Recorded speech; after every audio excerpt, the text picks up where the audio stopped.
I don't have it. I'll go get it. I'll go.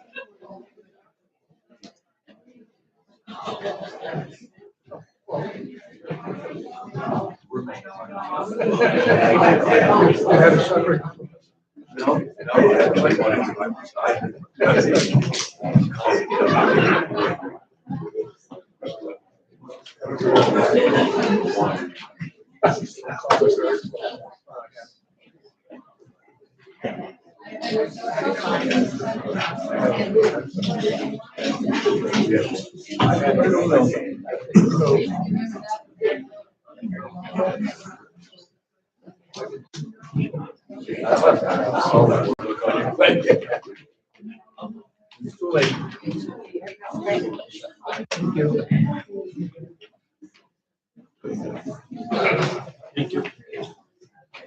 Okay. We're ready.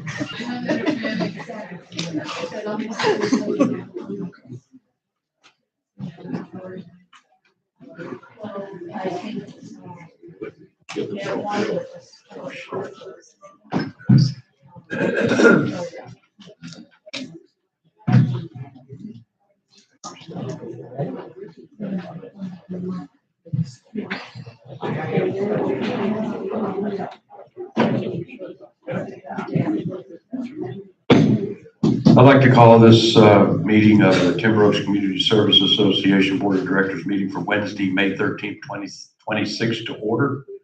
If we could please stand and do the Pledge of Allegiance and then spend a moment of quiet reflection. I pledge allegiance to the flag of the United States of America and to the republic for which it stands, one nation, under God, indivisible, with liberty and justice for all.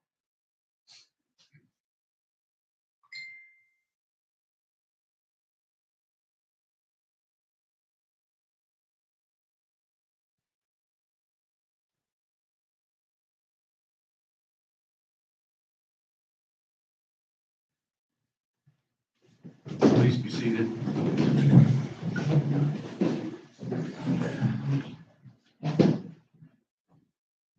Could we have the roll call, please, Debbie? I have Dennis Gall, Present. Bill Evans, Present. Mike Delph, Here. June Michael, Here. Dave Tuller, Here. Rick Agler, Here. Dave Kaufman. Here. Thank you so much. I wanted to thank everybody in the audience who's come to hear what we are going to do today, and I appreciate and look forward to hearing your comments if you have it. Let's go ahead and I'll take a motion for the prior meeting minutes. I move to approve the prior meeting's minutes. I have a comment first. Well, let's get a second and then we'll take the discussion. I second. Seconded by Rick Agler, and any board discussion, and I'll go ahead and recognize you right off the bat. Dennis. On page 2 of the minutes, where it says background checks for board members, I made a motion, although not present, I was by phone, to authorize the association to draft a clause for the notice of intent form stating that the candidate for the Coxa board is not a convicted felon. That part is accurate, but as part of that motion, I also had suggested or proposed that all elected board members undergo background checks. That was part of my motion. So if I could interject, Dennis, the minutes say that we just. Well, Dave, if I could elaborate then? Yes, please. Okay. The discussion was at the time, there were proposals that anyone running for the board, as well as those on the board, would undergo background checks. I thought that that was a bit of an overkill, so I had suggested that those wanting to run would file a statement that they were not convicted of a felony. However, upon being elected, they would then undergo a background check.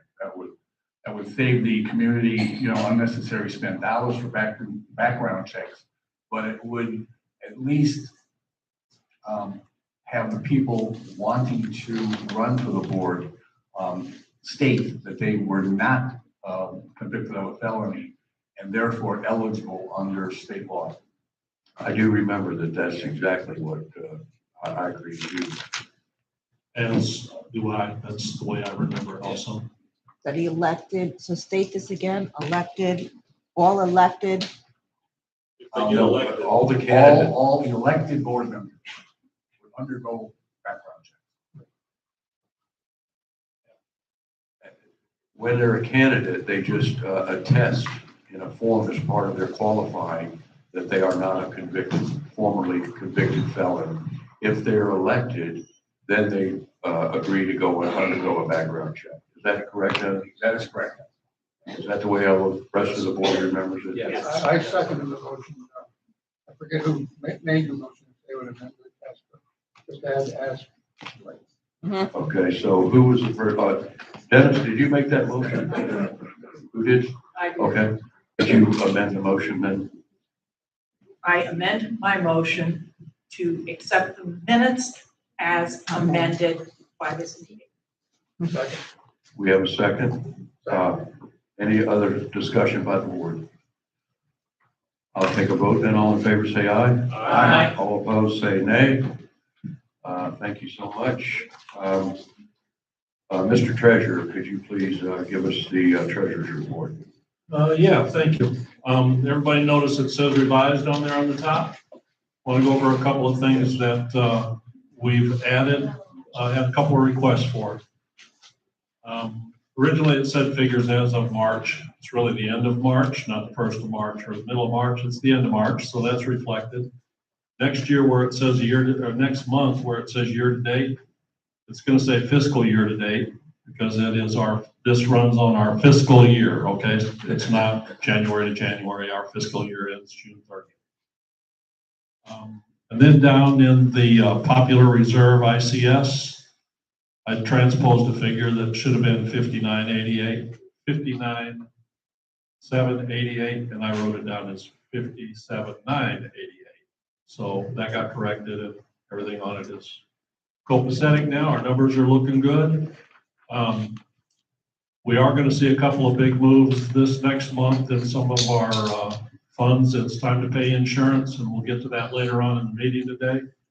But that sweep account where we move some money in and out to pay the monthly bills will get hard a little bit this month. So, but everything's looking good. We're about 142,000 ahead for the fiscal year. Thank you. Could I get a motion to accept the treasurer's report? So moved. Second? Anyone? We have a motion and a second. Any discussion, questions from the board? All in favor, say aye. Aye. Opposed? Motion passes.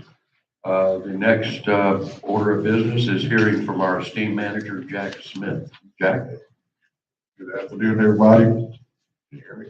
Yes, we can. Okay, that's my May 2026 report. Richard installed two eye wash stations at the pool and spa pits, just in case they splash any chemicals in their eyes. Nelson recoated the art room countertop, installed new faucet, and cleaned the stainless steel sink that looked like new. He also relocated the paper towel dispenser and the hand sanitizer dispenser. So that area looks real good, and I just hope the art people will keep it clean.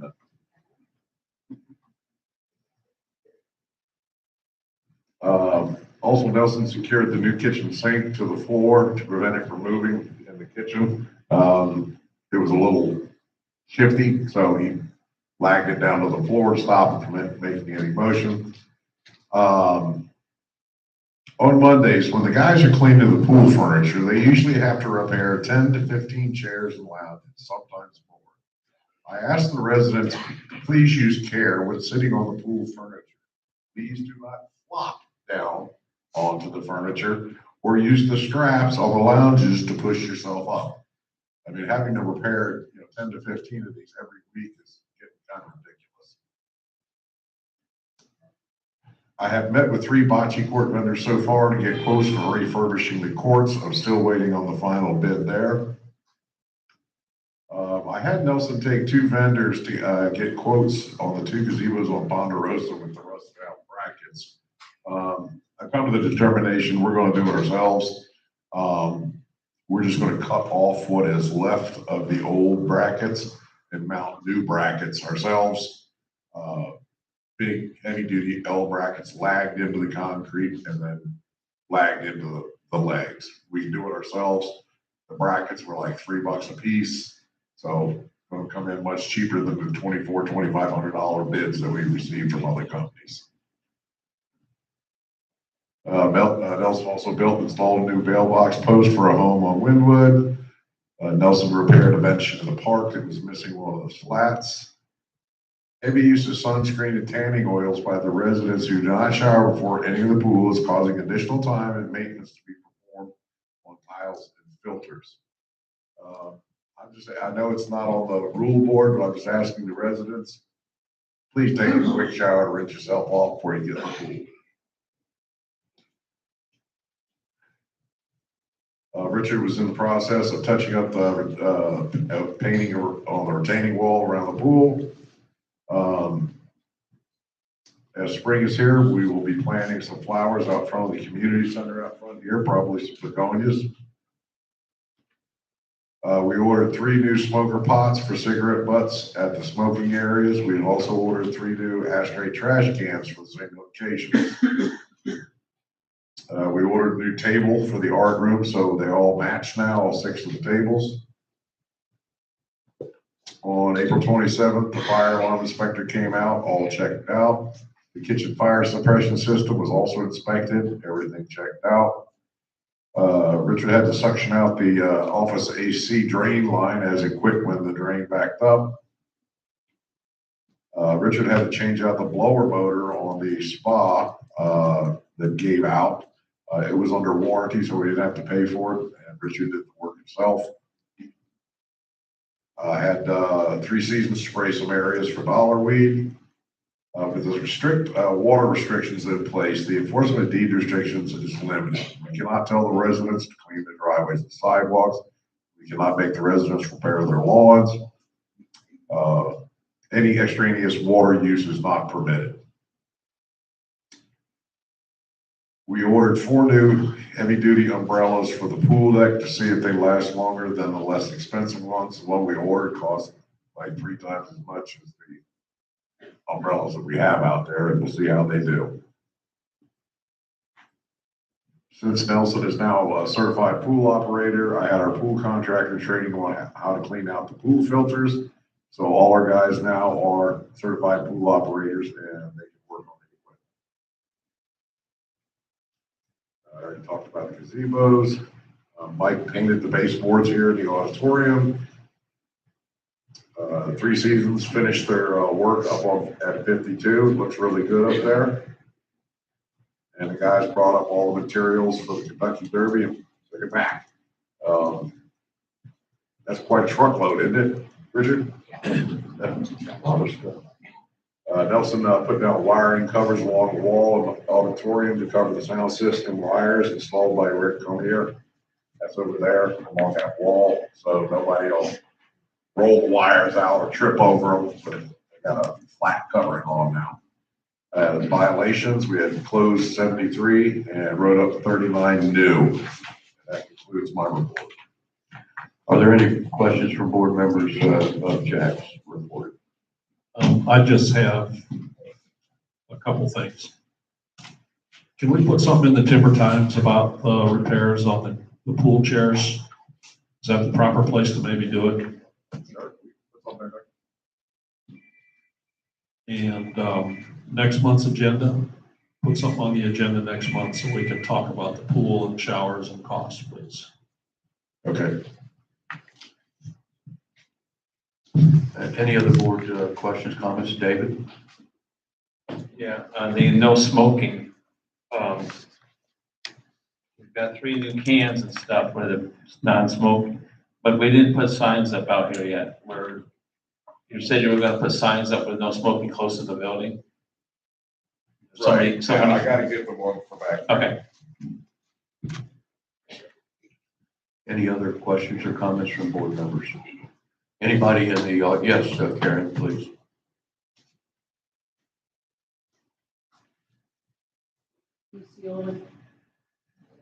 Luciola Casarina Drive. I'm wondering, can we not make it mandatory again to shower before we get in the pool? Is this working? Yeah. Can we not make it mandatory and put it on the rules that it's mandatory to shower before getting in the pool, since it's creating so much scum? That's a good question, and that's why Mike asked to have this put on the agenda for next month. Right, but we're going into a heavy season, heavy sunscreen. I mean, I don't know why it was ever discontinued, because to me, it's nasty to not do that, but that's me. But if it's going to help maintenance, and I mean, think about the spa. I mean, that's probably clogging up the motor and all that stuff too. So it would be advantageous probably all the way around. Thank you for your input, Karen. Lemaine Eifert, Rolling with Dread. Shower doesn't make a difference as far as oils and all that. It doesn't wash it off.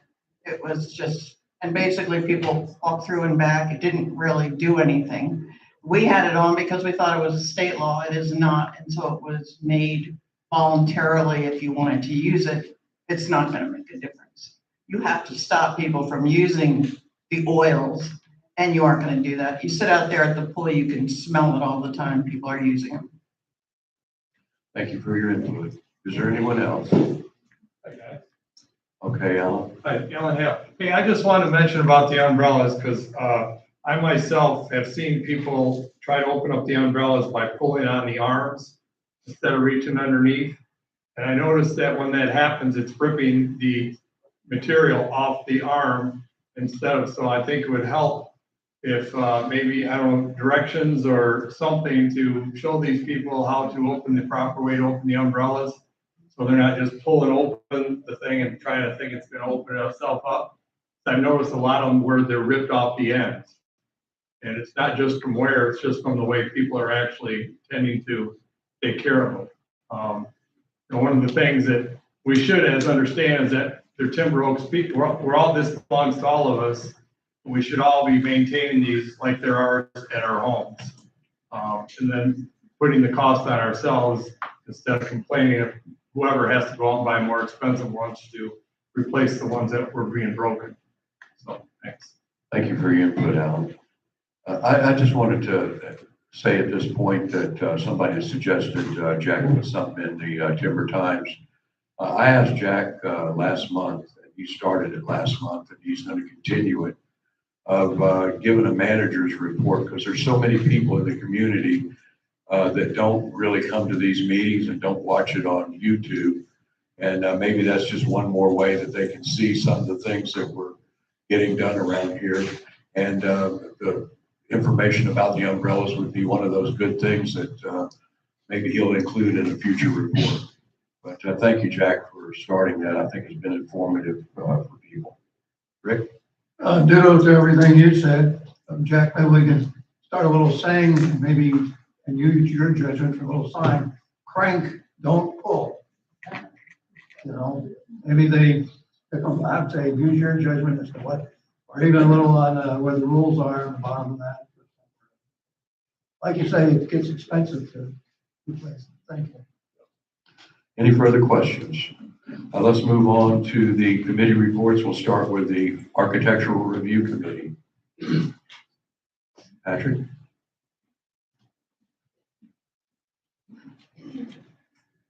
Eplesiak, Monterey, can you hear me? We forwarded 23 applications for your perusal and possibly approval. We have 2 that we had to reject. One was a driveway, speckled stuff.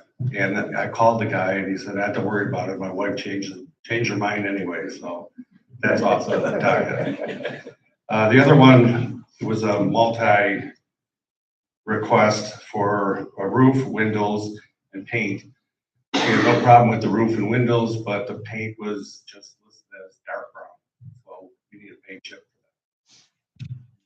Darker green, right? Or brown or green, I Yeah, forgot. darker green. I think that's where she was changing her mind on the paint color too, wasn't it? That's always a, and never mind. You better be careful. Scratch that. Will I make a motion, we approve the 23 that the architectural committee has already approved? Second. Any further discussion by the board? All in favor say aye. Aye. All opposed? Thank you. Patrick, hold on just a minute while we deal with these other 2, just in case, if you don't mind, sir. So the driveway was on Mira Vista. Right. You got that one? Yes. So disregard that one for now. The other one is on Wabash. Yes. And like I said, it was a multi-request, roof, windows, and paint. We have no problem with the roof or the windows, but no paint chip. You'll have to come back and resubmit an application for that. Okay, so at this point, we've already approved in the other motion, the 23 sandalwood roof and the replacement windows, right? So we're just turning down the paint until Yes. they determine what. Yes. So no further actions required by us. Board? Rick, what do you think? I think maybe we better make a motion to disapprove Yes. the lack of a Yes. paint chip and disapprove that application for the paint. And I would second that motion. There's been a motion made to disapprove it based upon the lack of a chip for the paint. Is there any discussion? All those in favor say aye. Aye. All opposed? Thank you. Thank you so much, Patrick. The next, Finance Committee. I have one more thing on the ARC stuff. I'd like to make a motion, move that Tosca approve the 2 ARC applications for paver driveways at 8040 and 8034 Glen Eagle, that they be approved contingent on following the county guidelines provided to the applicants.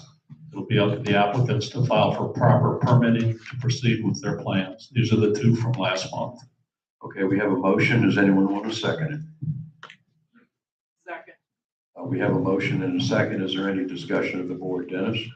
Yes, as I walk the village neighborhoods, I have come to find out there are at least 12 paver driveways that go across sidewalk areas. I don't know when they were done, if they were approved, when they were approved, but perhaps more importantly in this case, I drove past these 2 driveways, these addresses, to see what the situation was at those driveways. Those driveways have been pavered. They're done. And as far as I know, they weren't approved by this board.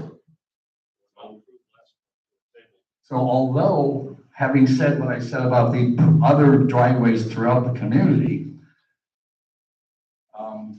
when you look at our ARC form, it does state in a box that this approval is not in lieu of any requirement by local, county, state, or federal permitting codes, ordinances, or approvals.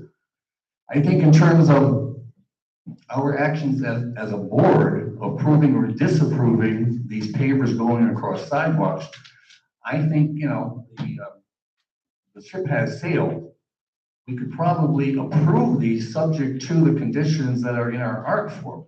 My only concern in this instance is they went ahead without board approval, without ARC approval, and papered those driveways. I don't know what action we can or should take with regard to that. I believe that at the last meeting, we asked that clarification from the county, and it came back, Jack, if you'll correct me if I'm wrong, that they needed to get a permit to be able to do that. And if they've already done that, I don't know whether they got the permit or not, or what difference it would make now. Well, you're correct on the information I received from the county. I was unaware that they had already gone and done it. I did not know that. So if they haven't gotten a permit for the job, where does that leave us here? I mean, worst case scenario, we could be a rat, call the county one, but then you've got, like Dennis said, how many others around here that have already done it? Mr. Egler, do you have any comments on that? Anyone else? David? I thought when we had the meeting last month, we were putting it on hold till they got the permits. But I noticed you're right. I went by there and saw that they were done too. And I assumed that they already got the permit. That's why they went ahead and did it. I don't know. No, but we didn't put it on the agenda for approval this time around. Well, it is on today's agenda on unfinished business. Right. Could the county give a permit or not? And that's what I just asked Jack. Did we check to see whether they got the permit or not?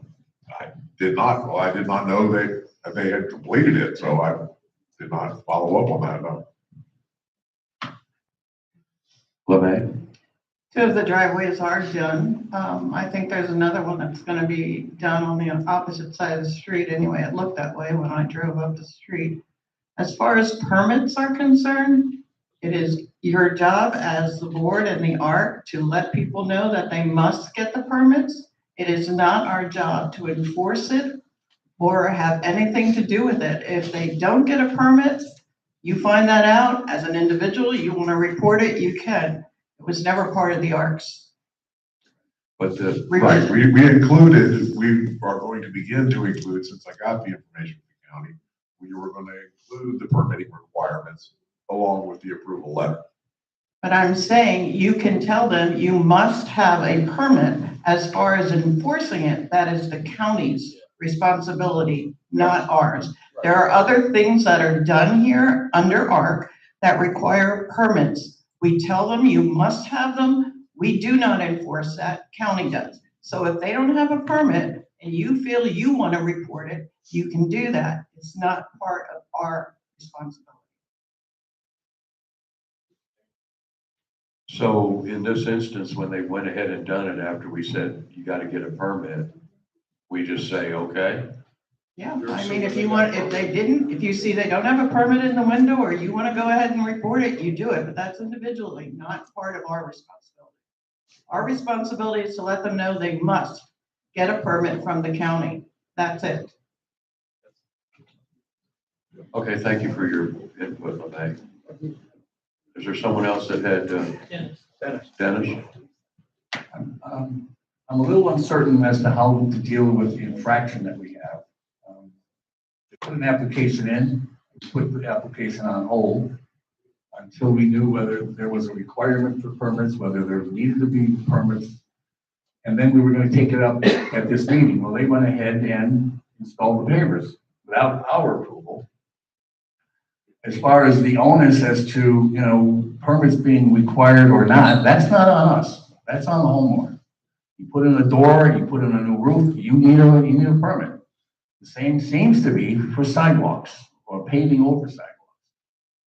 I think going forward at least, if we get further applications for paving driveways, including the area over sidewalks, I think we are free to go ahead and approve those applications with the understanding and knowledge that it's on the owner to find out and be certain that they have the right to go over the sidewalk with pavers, not on us, it's on them. Mr. Agler? I agree with Dennis. I think what we should do now is approve those two driveways, because I think they've been put in decently, at least what I understand, an improvement. But that we go ahead and approve those, subject to any county restrictions. Is there any other comments or by the board, from the audience? We have a motion right now, though, don't we? Yeah. And a second to, yes, Alan? I apologize. Hey, No, no. I talked to one of the homeowners, not a different homeowner that had their driveway paved. On the sidewalk part of the thing, the only part that the county requires is that you're allowed to put the pavers in the sidewalk area, but you are also responsible if the county comes in and has to tear those up to do any work under that space, you're the homeowner is required to pay to have those put back. The county, you have written yourself off from making the county restore that area back to what it looks like with the pavers in. And when it comes to permits, if they're using a licensed contractor, you're signing a piece of paper with your licensed contractor. Your contractor is the one pulling the permit. The contractor is the one who's licensed and insured is pulling the permit. When I had work done to my house, the contractor pulled the permit. We didn't have to, he held the permit. It's like when our pool put in, they had a box outside with all the permit and requirements inside that box showing that if any inspector or buddy stopped by, including yourselves, you could see we had all the proper paperwork for that job being done. So you got to make sure that the contractor is licensed that is doing the pavers, which I think the guy that has been doing most of the work around here is licensed and insured. So the way I understand it, the contractor is required to pull the permit as part of the process of them doing the work, just like a window contractor or a roofing contractor. So. Thank you for your input, Alan. Appreciate it. Anna Ozinga. Yeah, those thing of 14116. On the arcs, when somebody puts in the arc, it's reviewed, it goes to the board. Sometimes, like today, they're rejected. It could be because of page or whatever. We've had people in the past that have gone ahead and done the work without their approval. We've made them repaint, trim, and technically, you could have these people pull up those papers. We don't want to, have an expense incurred on these people like that, but maybe we need to come up with some type of fining system for people that go ahead and do stuff that they haven't gotten approval for. Thank you so much for your input. If there's no further discussion, we have a motion and a second. Could somebody say the motion, please? It's been quite a discussion here. I want to be sure we know what we're talking about. Thank you. I move that Tosca approve the two ARC applications for paver driveways at 8040 and 8034 Glen Eagle Drive be approved contingent on following county guidelines provided to the applicants. It'll be up to the applicants to file for the proper permitting to proceed with their plans. I second that motion. Okay, we have a motion. We have a second. Any further discussion? Without that, I'll call the vote. All in favor, say aye. Aye. All opposed? The motion carries. We are now going to hear from our Finance Committee Chair. Is anyone here from the Finance Committee? Mike, do you want to go ahead and give the report since you're the liaison of that? Well, I wouldn't do last month, so let's let Dave do it because we don't have a chair yet. Okay, Dave was there, that's right. Okay, I stepped in for Mike because he wasn't here last month. And we had a couple questions and I put them in your mailbox with a couple questions that we had. Besides that, I think everything else went pretty smooth. And you're gonna reply their answers when the next meeting comes about. It was nothing really major, but just something was brought up. That's all I got. I'd like to take a motion to accept the Finance Committee report. So moved. Do I have a second? Second. I have a motion that's been made and a seconded. Is there any further discussion? All in favor? Aye. Opposed? The motion passes. We'd like to hear from the Live Oaks Committee now. Is Beverly here? Yes.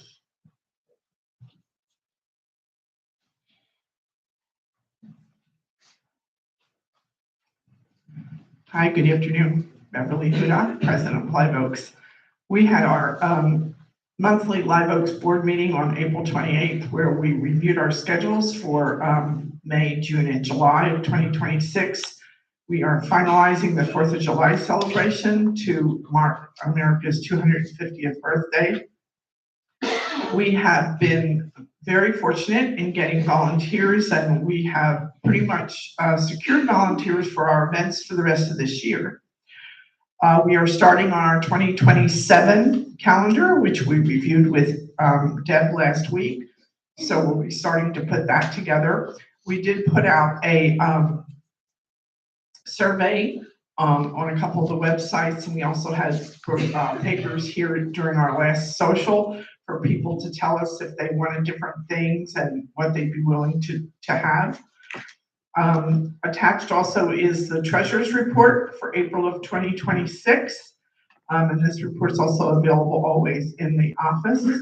And our next Live Oaks board meeting is May 26th, where we will be further reviewing for the rest of this year and starting to look at placing activities for 2027.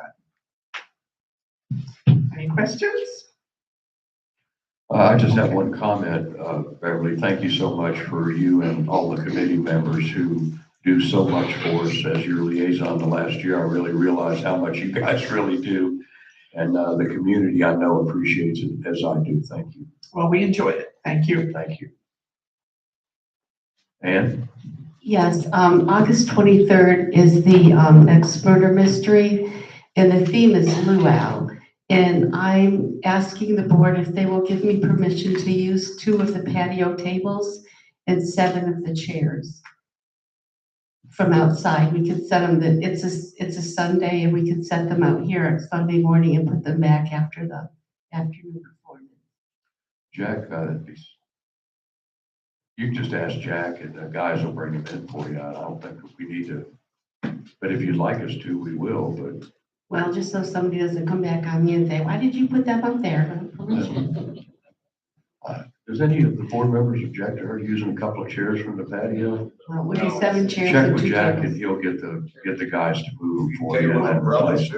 We don't want the umbrellas, but we have enough people, you know, that are gonna be in the cast. We could probably move them in ourselves. Oh, that's fine.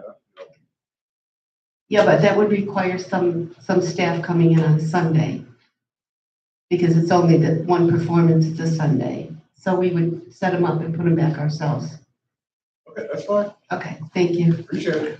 Thank you, Ann, for letting us know about that. They'll appreciate it. Chris Dabrowski. Good afternoon. For all veterans, just so that you know, you can get a free U.S. flag at Ace Hardware on the 23rd. Thank you.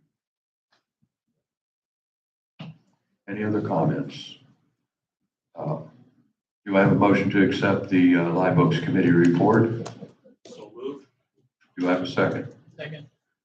Any further discussion? Without that, I'll call the vote.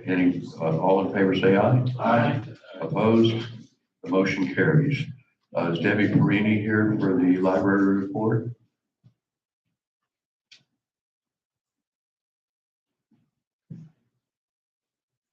Good afternoon. Library Committee, Debbie Perini.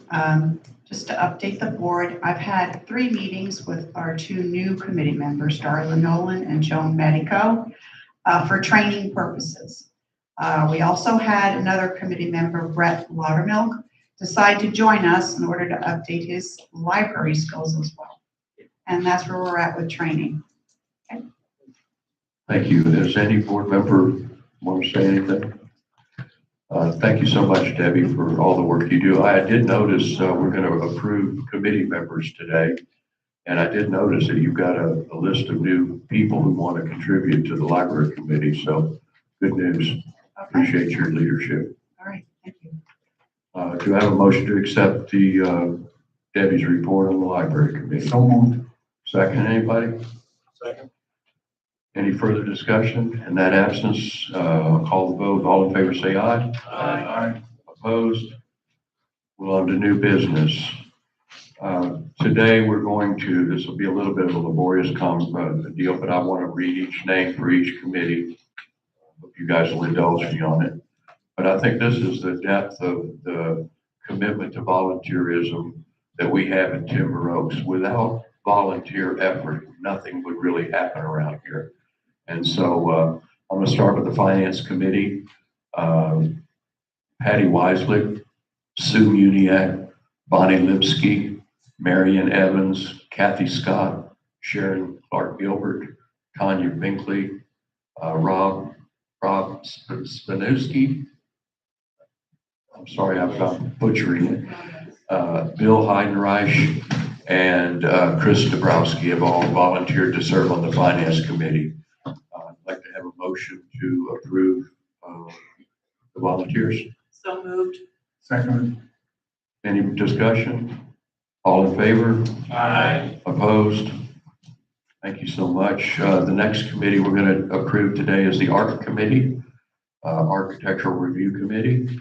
And we have Celeste Prezios,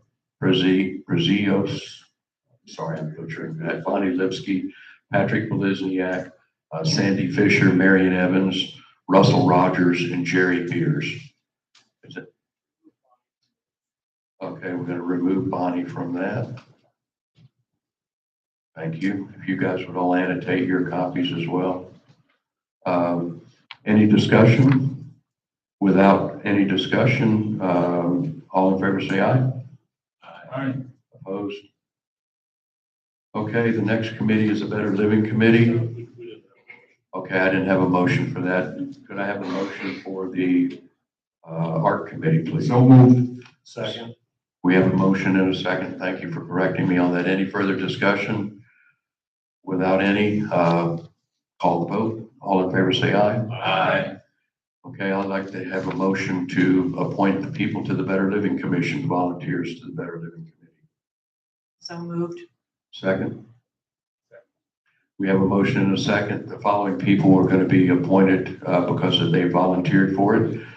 Jenny Agler, Karen Fritsch, Marie Chartrand, Chris Giancola, Joan Medico, Pat Walzunas, and Karen Resin. Yeah. Any discussion? Pat Walzunas, I did. Thank you. No, she's strike her name off. She's busy with some other committees and she served on that for 5 years now. Okay, so is there any discussion of these? We have a motion and we have a second. Without further discussion, I'll call the vote. All in favor of appointing the following of those people to the Better Living Committee, please say aye. Aye. Opposed? The motion passes. I'd like to take a motion to appoint the Emergency Response Committee members. So moved. Do I have a second? Second. We have a motion and a second. The following people to be appointed to the emergency response people are Chris Giancola, Patty Weislick, Ron Weislick, Bill Heidenreich, and Louis Athos. Is there any discussion? In the absence of discussion, I'll call the vote. All in favor say aye. Aye. Opposed? The motion passes. I'd like a motion to appoint the Fines and Suspension Committee members. So moved. Do I have a second? Second. We have a motion and a second to appoint the following people to the Fines and Suspension Committee: Sandy Fisher, Deborah Newman, Chris Dabrowski, and Sue Muniak. Any discussion? I'll call the vote. All in favor say aye. Aye. All opposed? The motion passes. I'd like a motion to appoint the Library Committee members. So moved. Do I have a second? Second. We have a motion and a second to appoint the following people to the library committee: Darla Nolan, Joan Medico, Margarita Torres Montero, Debbie Panini, Anita Jones' daughter, Pat Tony, Ann Gooden, Brett Loudermilk, and Ann Messina. Do we have any discussion? Without any discussion, I'll call the vote. All in favor, say aye. Aye. Opposed? Thank you. And to thank you all the people that have volunteered for these committees are important. The orientation committee, I'd like to have a motion to appoint the volunteers for the orientation committee. So moved. Do I have a second? We have a motion and a second to appoint Laurie Kreisel, Lynn Stanford, Bonnie Lipsky, and Lois Hero to the orientation committee. Is there any discussion? In the absence of discussion, I'll call the vote. All in favor, say aye. Aye. All opposed? The motion passes. It's unusual to call every name out for every committee, but I wanted you out there to know, and the people that may watch on YouTube to know, of all of the different people who donate their time to make Timber Oaks such a great place to live. And I wanted to publicly thank all of those people for donating their time, their talent, and their effort to the betterment of our community. Thank you so much. We'll move on to new business now. We're going to start with we are replacing the ice machine. We made a bad decision about a year or so ago, and we bought a cheap machine that didn't live up to the usage rate that we really need.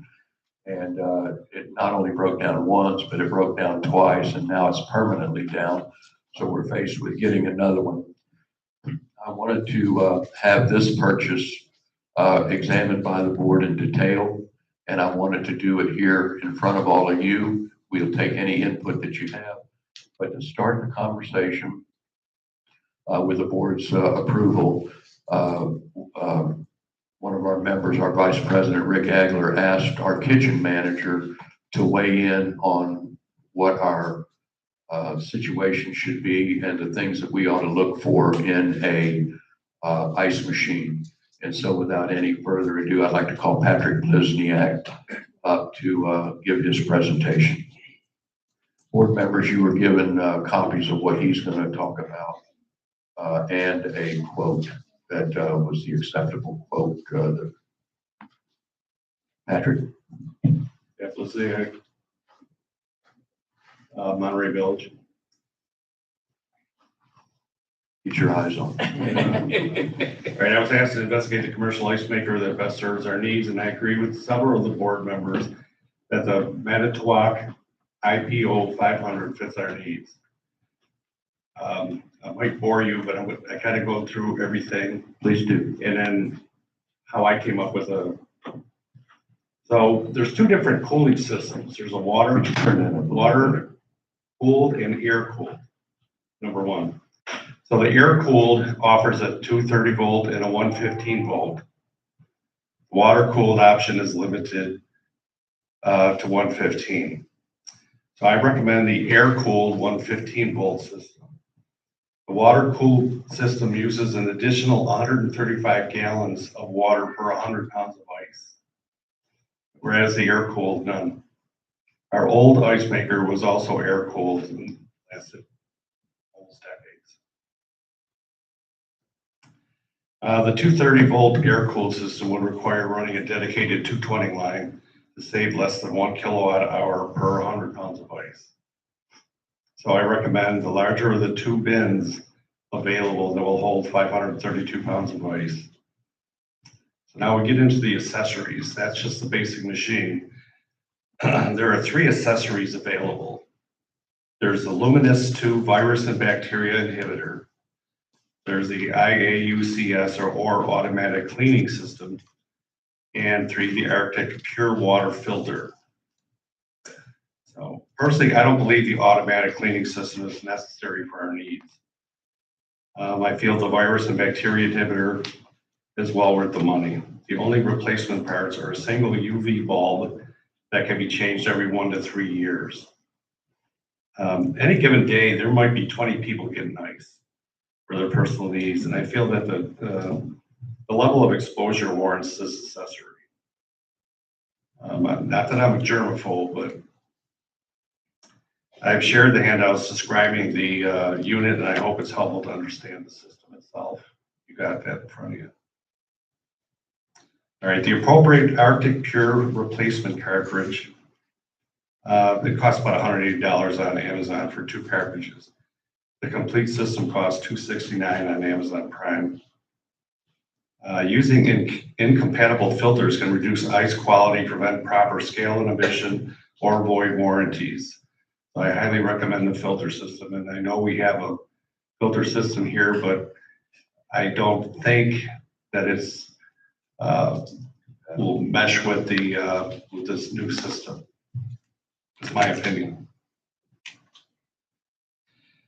All right, the limited commercial warranty is as follows: 3 years parts and labor for the ice maker, 5 years parts and labor for the evaporator.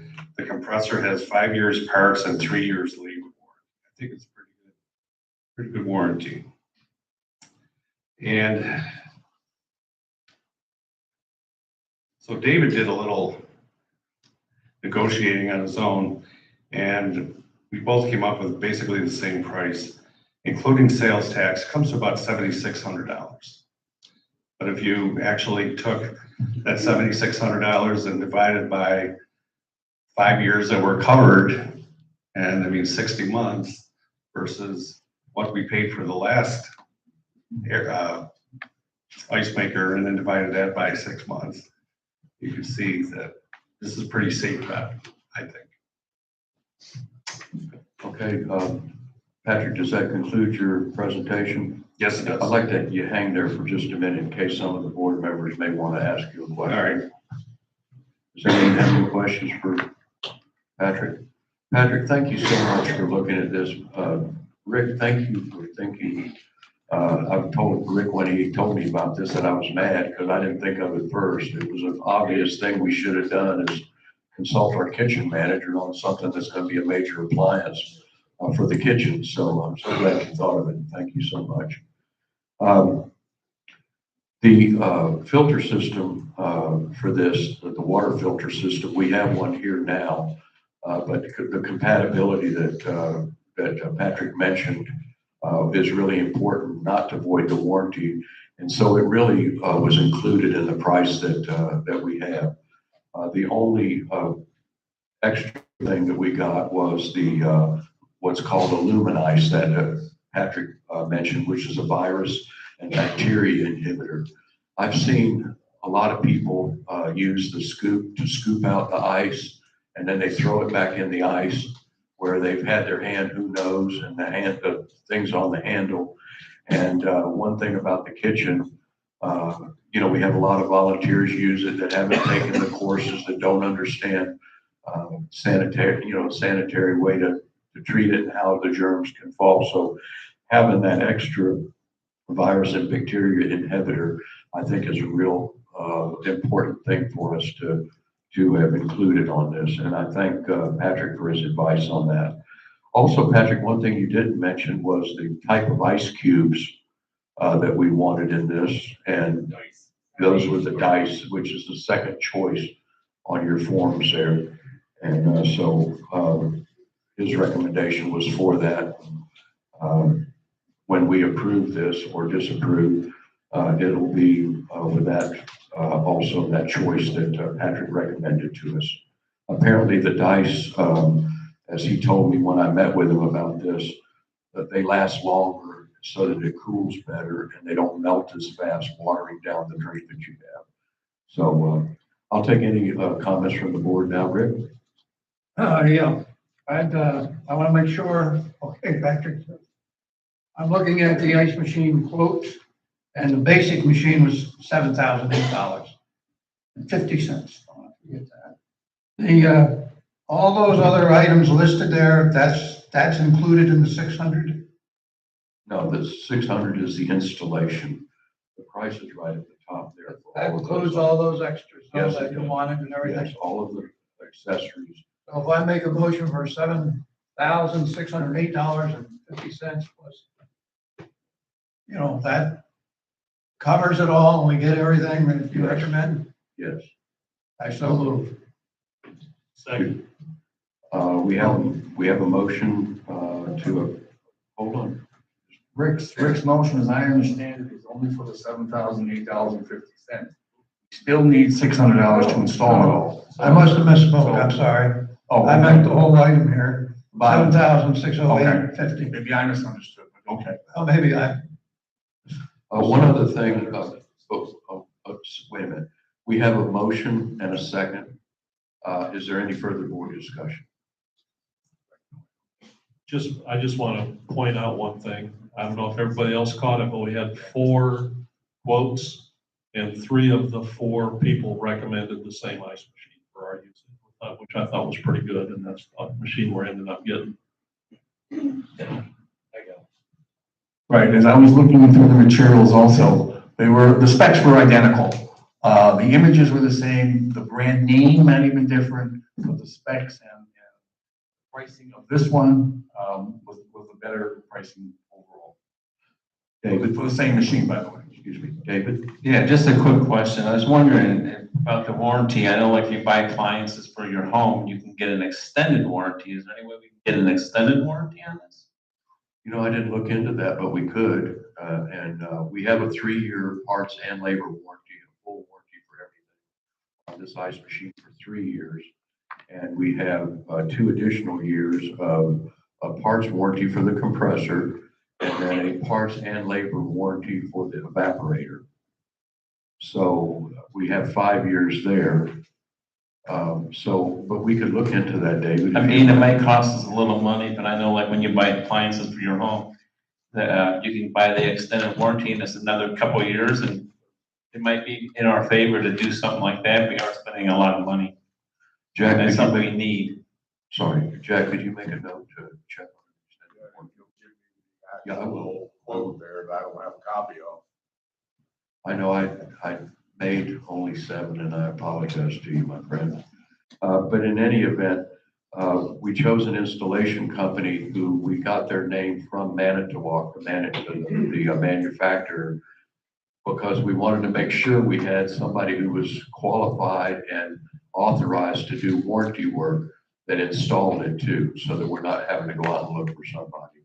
So that is one other point that we did there as well. Now we have a motion for 77608-50 or .50 to buy the ice machine. Did we have a second?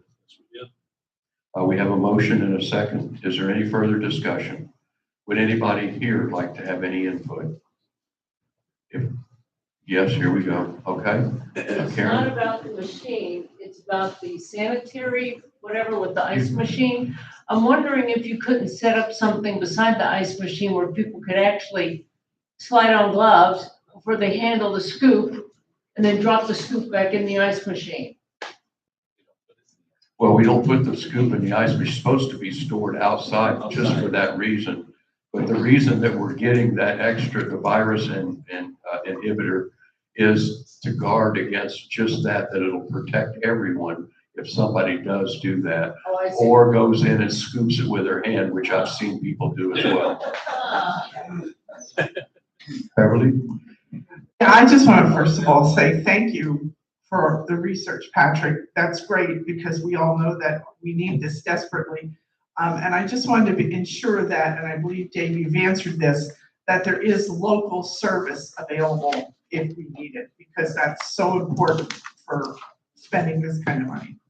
Yes, we hired a company, local company with, that we actually got from the manufacturer to make sure that they were qualified to do warranty work.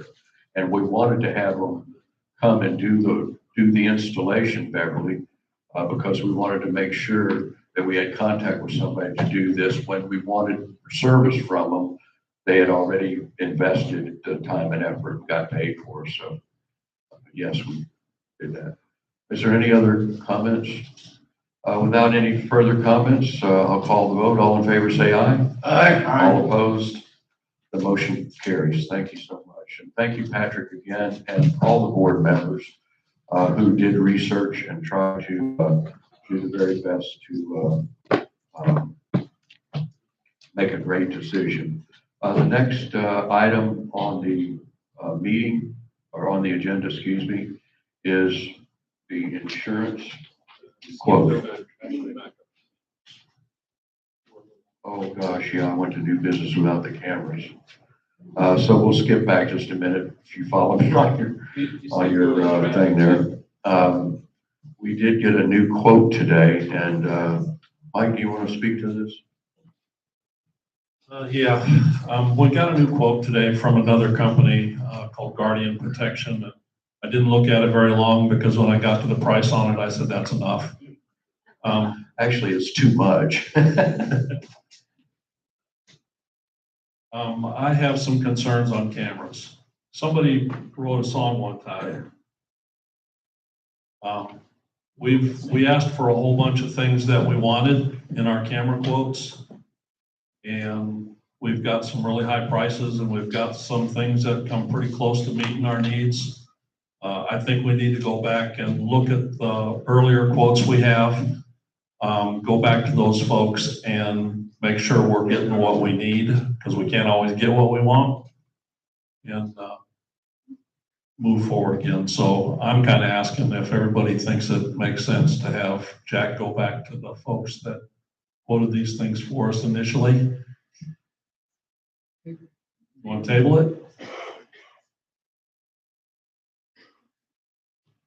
Yeah, I'm sorry. I make a motion, we table it. I have the same concerns. This has been a long and arduous climb, and I don't want to take up a lot of time, but it's a big expenditure. And we've got, what, 4 new board members here. I think they need to have a little time to look at it also and make a decision before we spend, I don't know, $30,000 to $60,000 on something. And, thank you. Is there any other board members that have a comment? Anyone in the audience have a comment? We have a motion and a second to table the quotes and go back and get another round of it. Without any further conversation, I'll call the vote. All in favor say aye. Aye. Opposed? Motion carries. Thank you so much, Jack. You start the process again. We appreciate it. The next item on new business, I'm going to skip back forward again from the mistake I made, is an insurance update for all of the people that are here. And, oh, I did it again. Sorry, Dave Tuller asked to have this put on here. Dave is kind of acting as our official liaison with the county government, and he has a report on some things that's happening. And I'll turn this over to you, Dave. Okay, if you haven't noticed, we do have one flashing light by Monterey. A question was brought up to me about the 20-mile-per-hour sign. They are going to put up a 20-mile-per-hour sign. It's on order 2 weeks. I'm saying 2 weeks, they told me a week, so I always say 2 weeks. Okay, that's one thing. They are, I don't know if anybody noticed them coming the opposite way before Ranch Road. They moved the sign where you turn onto Ranch Road, the little T. They moved it up and they put down Ranch Road underneath it so people know where Ranch Road is, because I guess people were having problems with that. And they are going to put a flashing light up on that end too. That is on order 4 weeks. Let's see. The flashing light where, Dave? They're going to come the opposite way on Ponderosa. Before you get to Ranch Road, there's going to be another flashing light like there is on Monterey going that way. There will be one this way. As for the reflectors, I thought they were going to put reflectors on the road, white going out, red when you came in the wrong way on Maricopa. But what they did is they can't do that legally. So if you ever notice, I noticed this after I talked to her, when you get to the end, before you get on Jasmine, there's a line down the middle, or right and left. They put white going out, and then if somebody did come in the wrong way, they'd see that they've noticed that they're red, and red means not to come that way. We're gonna try that. If it don't work, she said we'll go on from there. As for the three-way stop signs, you're gonna be see some stuff out here where they're gonna put those stripes across where the counters tells how many people are driving, how fast they're driving, the whole 19 yards. They have to do a study. I know it sounds kind of ridiculous, but this is a study they've never done. I mean, we've had other studies in here, but this is one they've never done. So there's gonna be a study done. I'm gonna say they'll be seeing those within a week. I'm gonna say 2 weeks. I don't know if anybody noticed today that there's Pasco counties out here cleaning along the outside of the road. They're edging it because I was asked that by them that if we could clean that along the edge, that they would paint the white line. Then when I said most of it's county anyway, it's not in front of people's houses, so they're cleaning it up. So then they're gonna paint the white line. They're gonna do the white line probably as soon as it's all cleaned up. Pardon? Yeah, okay, so you did see it. Some people might have seen it, some people might not. I'm pushing that too. So let's see.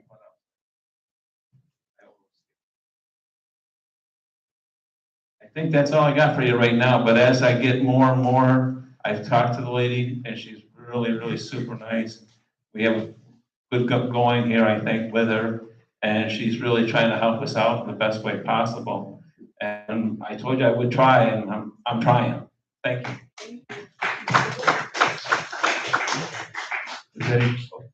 Yes, sir. Sorry. Dave? Dave? Yeah. Dave? This way.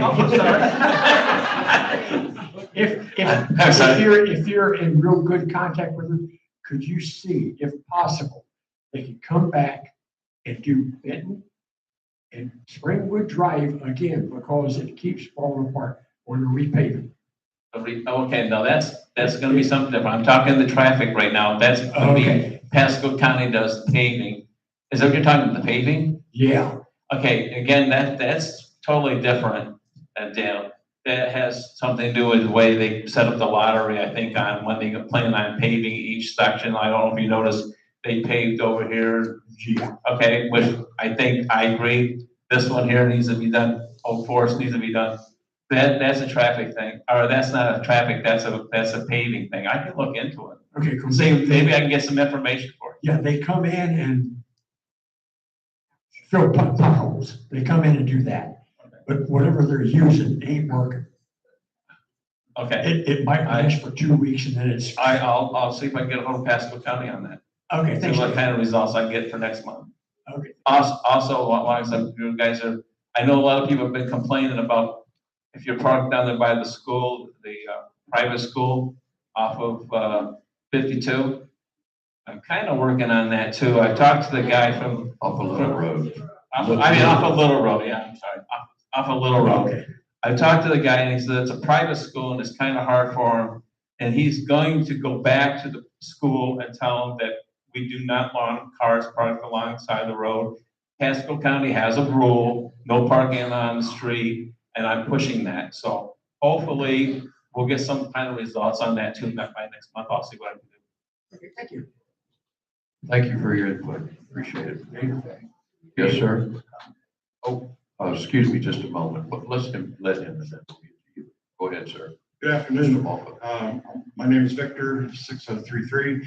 Dave, since you open up a door, can I personally ask you on behalf of the residents on Winding Wood Drive that have Jasmine as its back, could you possibly give us an update as to where that project of the sidewalk is going?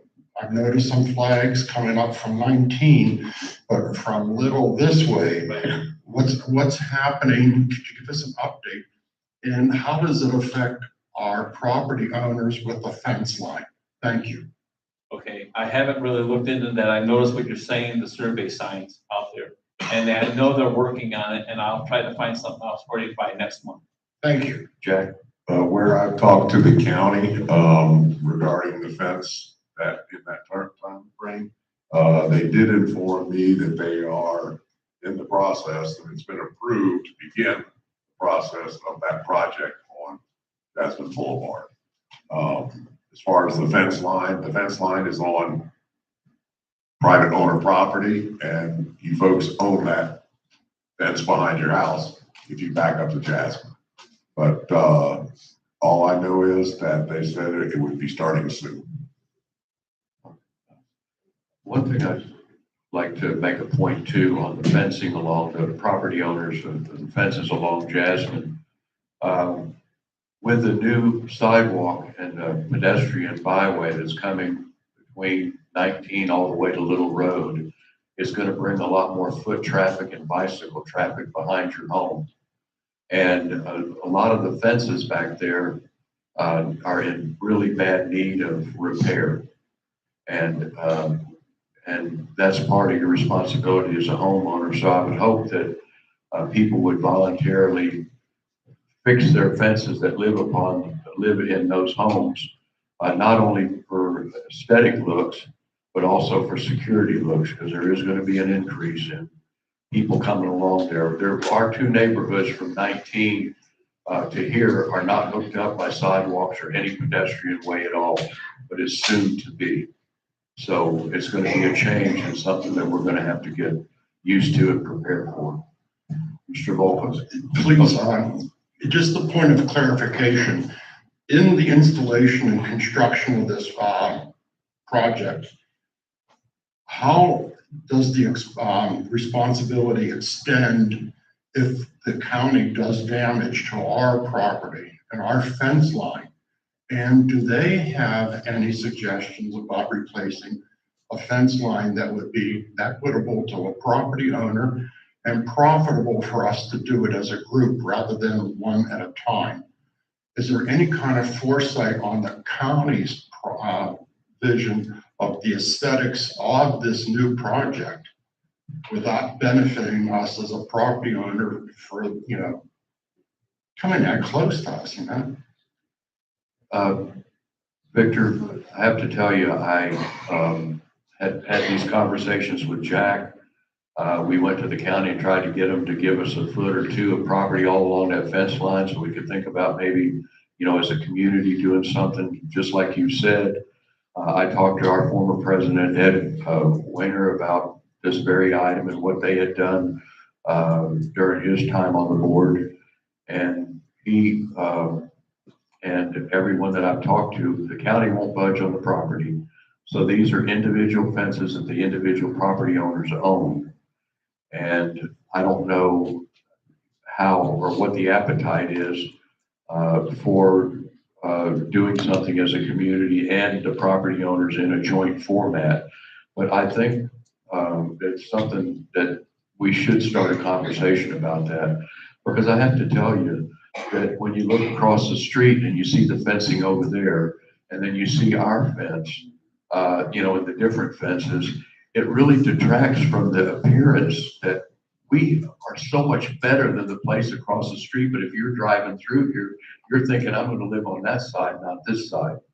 And so maybe this will be something that would spur some conversation, which I hope it would.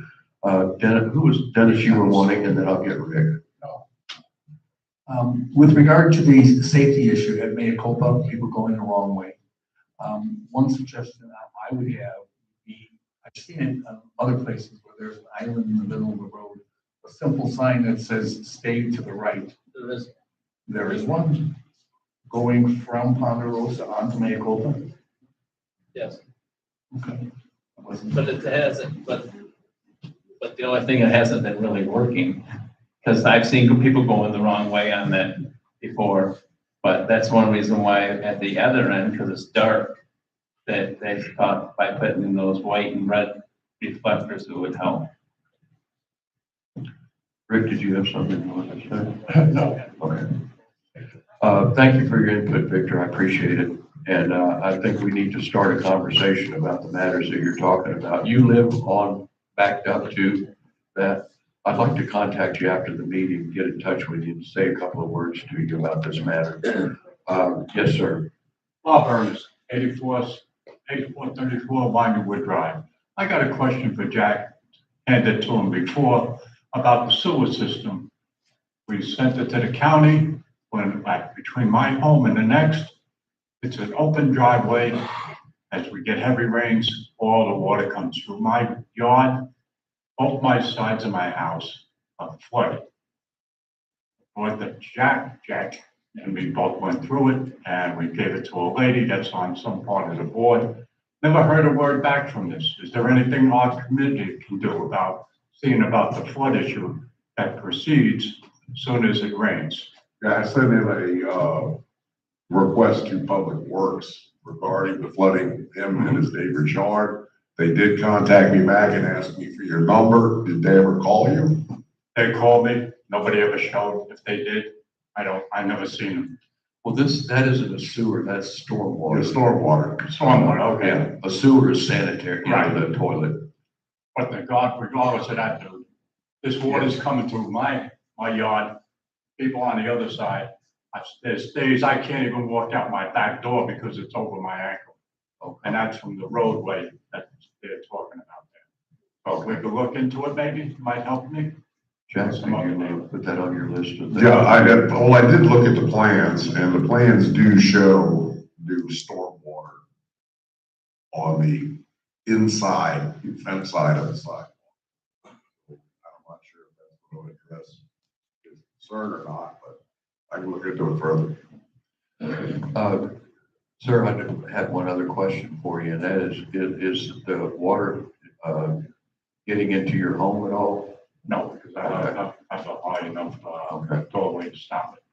All right, well, Jack will check on that again and get in touch with you. Oh, it also ruined my fence. I got about 2 inches of my fence all the way across. That is ruined from the water that sits there. But that's on me, like you're telling me I gotta replace a fence that's bad. I've done that already, but what about, do I do that every 5 years because they can't fix the water system on the other side? Well, hopefully that won't happen, and we'll get that done. As this project gets underway, it'll result in a better situation for you. I hope so. Thank you. Jack will put that on his list of things to do, and he'll get back in contact. Okay, thank you. You're welcome, sir. LeMay? Just a quick question. The three-way stop sign, where are we looking at that? I'm sorry, I thought I was at the last meeting, I kind of told people. We're talking about, we can't get them on Ranch Road because of the bend. That's why they're gonna put the flashing light there. Okay. I know, I'd like to see one there too. I know when you said that one. I know. Okay, we are talking about getting one on Maricopa. She seemed to think that after they do the study, that's probably what happened. She wasn't too concerned with the corner of Timber Lane and Ponderosa until I talked to her, and that's what brought up about the school thing. Right. I said, people can turn right, but when they go to turn left, they have to really wait because everybody's leaving the school or coming to pick up their kids and then leaving. And that has backed up to Ponderosa. Right, and I said that you really need to get something done there to help. Okay, I was hoping for Ranch, because that's, I would like to see A mess. Ranch, but the way the bend is. Yeah. She said, we live in a bending neighborhood, and I agree. If this was built today, she said the roads would be straighter than what they are. I think anything that slows people up running through here is a help. Because, Well, I'm hoping the flashing light will help. I mean, I've been passed on Ponderosa. On a double yellow line. Yeah. Yeah, oh yeah, I have to. And I'm hoping that, I think, once we get the 20-mile-per-hour sign on the flashing light going to Monterey, it's already, I've seen people slow up when they see their speed. I've seen it when I'm going the other way. So I know it's working. It's just not everybody's gonna do it. Right. But hope it does on the other way too. Thank you. Thank you, LeMay. Appreciate your input. If there's no further discussion of this issue, I'd like to go on to the next information. I wanted to preface my remarks, and then I'm going to turn the mic over to Mike. This was started during the last term, and Sue Muniak, our president, and our treasurer, Mike, looked into the insurance, very high escalating insurance costs, and have really helped us a lot with this. And now I just wanted to say thank you, Michael, for your attention to this detail, and I'll turn the mic over to you now. Okay, thank you. If you remember a couple months ago, we the board voted to change to a new account executive for our insurance, and this guy's name is Kevin. We've met with Kevin 2 or 3 times on and off, and it's time for renewals on some of our policies. Right now in the industry, they're seeing increases everywhere of 12 to 15%. Last year, we paid $106,000 for our combined policies we have with these guys. At 12% on it, and we're back up to around 120,000. Didn't sound very good, so he really went to work for us. We're going to be able to save about $10,000 on our general liability policy. That's where they really excelled. Our umbrella policy and our general liability policy both had increases of about 9%.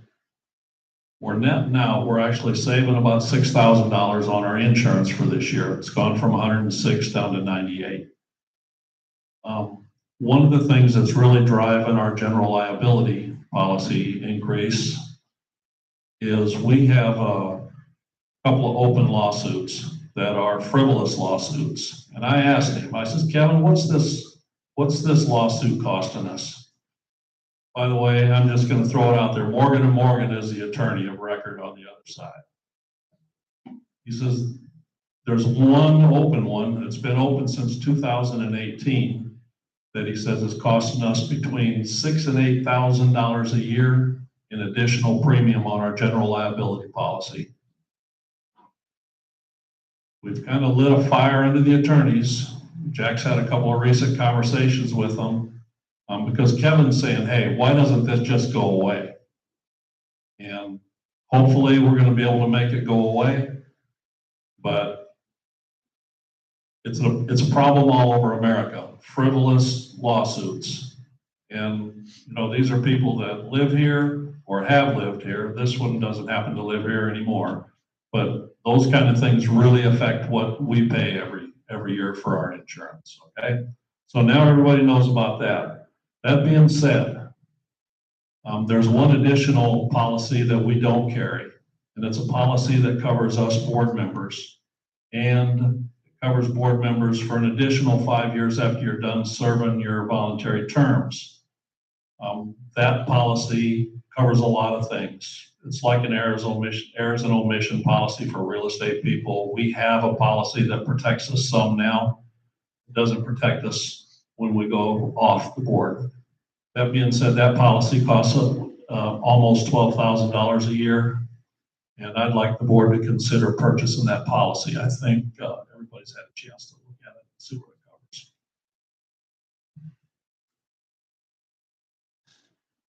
I guess I'll go ahead and ask for a motion to purchase the legal defense policy with optional extended protection policy. I'll make the motion. And do I have a second? Second. We have a motion and a second. Is there any discussion? I'd like to add some. Did you say something? Oh, I'm so sorry, Dennis. I didn't see you. My bad. As we know, this day and age, frivolous lawsuits are everywhere. People are always looking for deeper pockets, the deepest pocket. And, you know, we are, as board members, volunteers. And I'd hate to be on the wrong end of one of these lawsuits and not be covered. So either now or after I'm no longer on the board. So I think it's really important, really critical for us volunteers to be as covered and insured as everyone else want to be. And for that reason, I am in great support of this additional policy. LeVay? Mike, you said the board members are now covered while they're on the board. What is that costing us? $906 a year. $906, and for 5 additional years, they're going to charge $12,000? I don't know exactly. Yes, what happens, LeMay, that's a really good question. I'm glad you answered. And that was one of the comments I was gonna make, is that with this policy, we get 20 hours of legal advice on these matters as they arise. Right That's what we now, have now? You're saying that's what we have now? no, this is included in this. It has a few little things. It says over 5 years of legal defense coverage for board members after they've left the board. Okay. Right now, the policy that we have covers us while we're on the board. So anybody like me and the people and Right. yourself Yeah. who have donated and volunteered your time and talent to serve the community, open yourself up to be sued personally. Right. And with nothing covering you, unless you have a personal liability policy, and most of us don't. No. And so this is what this policy does. It ensures that, when you come back on the board, if you choose to, and you serve, you're gonna be covered while you're here, but your funds and your husband's house and your retirement funds are gonna be safe, with inclusion on this. Not only does it do that, but it also provides us with 20 hours a year of legal advice. So that when we have something that you've served in the position, so we're always down there, answering questions, asking for that, and that will also pay for that. So it's not just that particular policy. Right. And again, it's not 1 year of coverage, it's 5 years of coverage for the people. Well, I was hoping Mike would say something like, well, it's costing us $6,000 now, so it would only be a $6,000 difference, but that's crazy. It absolutely has to be done. I mean, there's no reason why someone who volunteers here, and I know the amount of work we put in, would not be covered. If that were the case, I don't know that I would want to be serving on a board. When I sat in the meeting and this was discussed, I was looking like, oh my gosh, I've opened myself and my wife up to being personally sued. Right. And our hard-earned money being, frivolously. Dave, if I may, on Lemay's point. Yes, sir.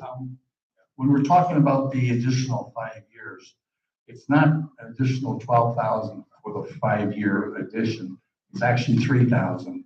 The other 9,000 is for the legal defense policy underneath that. So 5 years beyond board membership is costing us 3, not 12. Okay, thank you. And, Mr. President? Yes, sorry. We also get the 20 hours of legal assistance at $250 or $300 an hour for the other things we're calling our attorneys for. We'll get 20 hours of that from these guys. I'm not going to say for free because nothing's free in this world, but as part of that cost, it all wraps up. And I would feel better having the protection, and I think all my peers do too. Mary? Marion Evans, Benton Drive. I just wanted to say, Mike, to thank you for reducing our overall insurance. I remember if you did. Well, a few months ago, I remember at a board meeting, you said that we always renewed our policy in July when that's hurricane season and we're paying more money. And now we're going to be renewing it when now, or yeah. So it's lower from, what did you say, 109 to 90, not 98 or something like that? 106 to 98. Yeah, and so there's a big savings right there just by paying a bill at the right time. So I think that's great, and thanks for doing that. Marion, I did want to add, I think that what you were alluding to about changing when we renewed. Yes. And coming before hurricane season, because it's difficult and it's sometimes expensive or more expensive to renew our policies during hurricane season. Right. So Mike and Susan tried to move that, got the new rep, and that's really why one of the things that's also given us the opportunity to save. Yeah. And I'm really appreciative of you too. Yeah. Thank you Yeah, so I do much. remember that a couple months ago, so thanks for doing that. Ms. Ozinga? Yes. When I served on the board, I believe our documents stated that you could not be sued as a board member. But I have a question. In the past, are there any statistics in the past 30 years? How many current or former board members have been sued? I don't want to be the first one. Well, I agree, but his Any board association, member ever been sued? not personally, but Well, wouldn't it that could be, happen. well, yeah, the sky could turn purple tomorrow too. But I mean, wouldn't that be a civil lawsuit against a person? I mean, I don't see how they could come Yeah, against, but what we're saying is we're offering coverage for these folks that are volunteering their time. We're offering coverage for these people 5 years after they've served their term, volunteering against frivolous lawsuits that could affect them personally. I understand that, but I don't believe there's been any of those frivolous lawsuits in the last 30, 40 years. Also, people, well, I know it only takes once, but maybe people need to consider having their own personal liability insurance for that. Well, like, I think like LeMay said, if people knew they weren't covered by some kind of insurance, they may not opt to run for the board. Okay. Just because of that. Okay, whatever, I just, And, my idea. and also, I'd like to add, and anybody that's served in this position knows that we give an awful lot of hours and a lot of ourselves, including you, for the work that we do on behalf of the community. And to think that in the end, that we could actually, or that, as you're suggesting, we have to go ahead and pay for our own insurance to protect us. I think that the community could do that for us. And when you figure out what the part of the premium is for just this coverage versus the other legal matter insurance that or the other legal issue time that we get, to me, it makes it worthwhile. And I think that that'll be an encouragement for people to say, hey, I'm going to run for the board knowing that I'm going to be safe if I serve honorably, and still somebody slips in the pool and they can't get the thing they want that way, so they come after me. So, That wouldn't fall on the board member if somebody slipped in the pool. But still, well, I mean, it's something I'm just safe. saying, I think $12,000 a year is a lot of money for something that there has never been a lawsuit against the board member. And I don't, I'm holding and I mean, 9 opportunities in my hand in 12 months.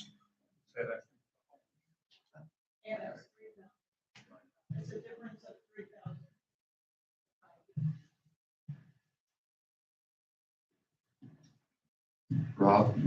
Hi, Rob Sebeski, 10539 Farnham Court. Does this only cover board members or all volunteers?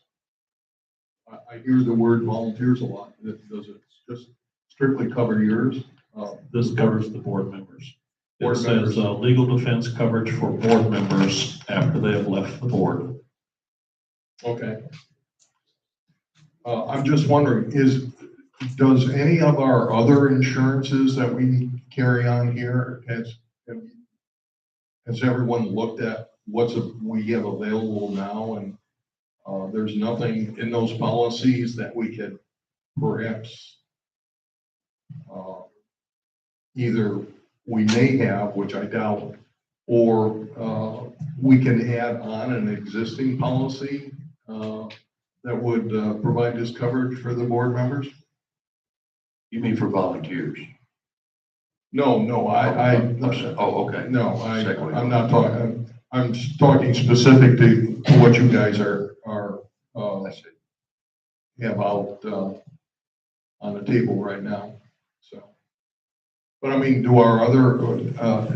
is any of our other insurance policies that we have, do they somehow maybe have something like this already? The way I understand it, and I think it's correct, but we could probably check with our insurance person and we can get back to you on it. But at the present time, we do have a policy that covers board actions while you serve on the board. This coverage is in addition to that protects you 5 years after, because people can still come after you. And I know Ann says that they haven't, and I haven't ever heard of it happening. But things are getting really litigious out there. I mean, people are suing anybody just because you have somebody saying, we'll get you $1 million, Morgan and Morgan. And it encourages people to do this. And I think that if people knew that they were exposed to the risk of being sued personally, it would be much more difficult to find people to fill these positions than it is now. And plus the amount of the money that is being told here is only part of that goes for that coverage.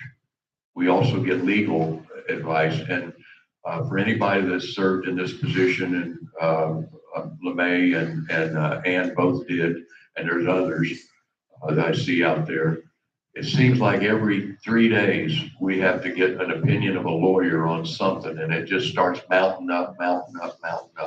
And so this would also give us 20 hours of coverage for questions about legal issues that we would have access to for this policy.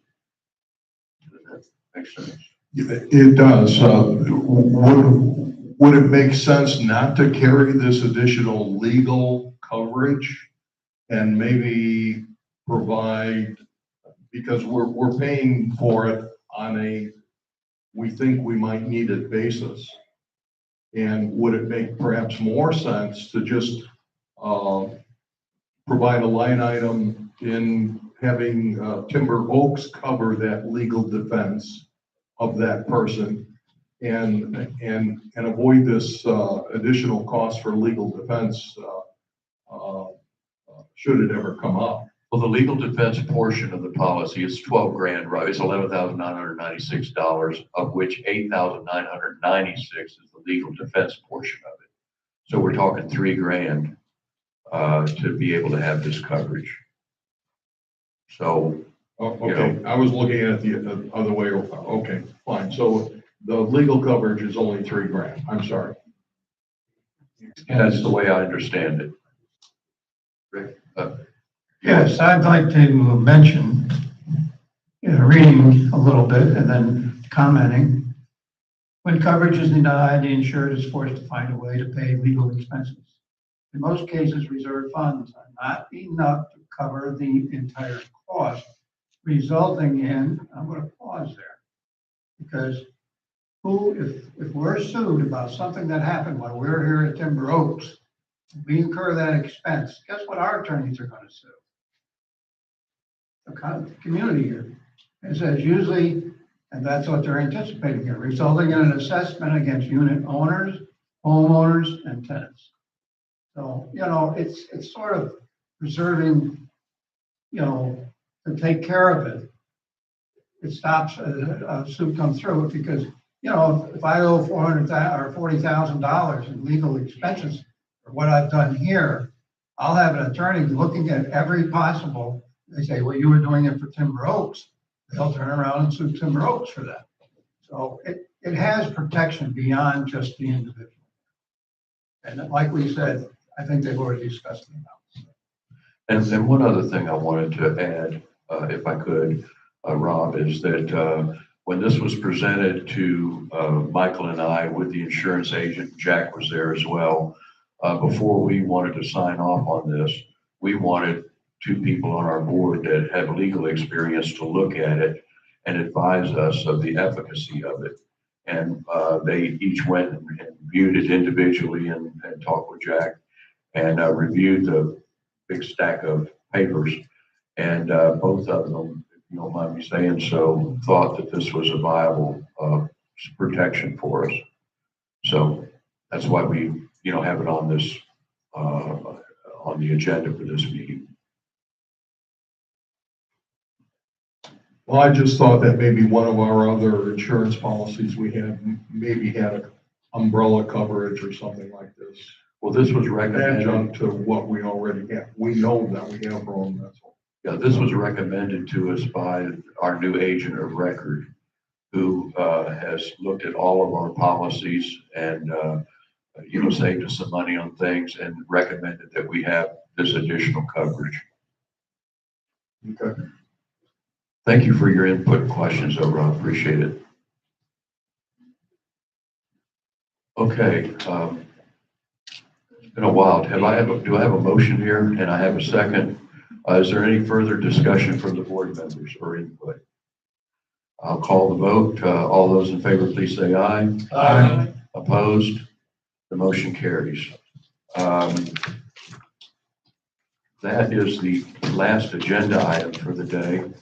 I wanted to thank everybody that came here to observe what we're doing and contribute to it. I appreciate your time. And we will gavel the meeting to close and then have our open mic.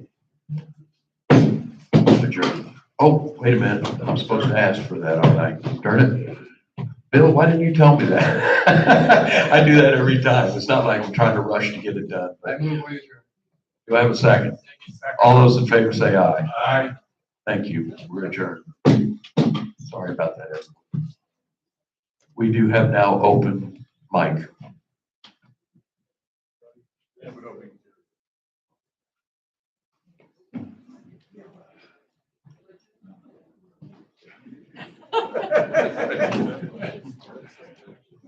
This is going to be a great day. Thank